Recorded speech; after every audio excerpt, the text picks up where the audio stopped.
Super Typhoon Ragasa hit Hong Kong on Tuesday evening, and 22 flooding cases are recorded by officials. San Moon Chai New Village in Tai Po is one of the flooding black spots, according to the Drainage Service Department.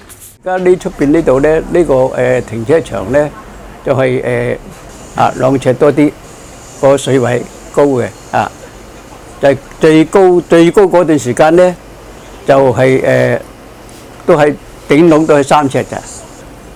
暫時我未聽到有水浸嘅，因為呢個水咧就唔係好壯嘅水。Super Typhoon Ragasa swept Hong Kong at about 130 kilometers on Wednesday. The typhoon signal number 10 is the second longest since 1946. Villagers are cleaning the street after the storm. 風係嚴重啲，但係咧就冇水漲咧冇湧上嚟冇咁犀利咯。The government gave sandbags and floodgates to residents on Monday as a part of advanced preparations. 我哋呢度啲地方咧已經係有4個水閘㗎啦，都應該足夠啊，應該都夠，因為4個門啊嘛，佢都整咗4個俾我哋㗎。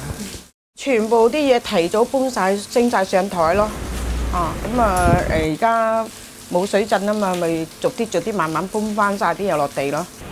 The 83-year-old local is looking for a long-term solution, as strong typhoons occurs more frequently due to climate change.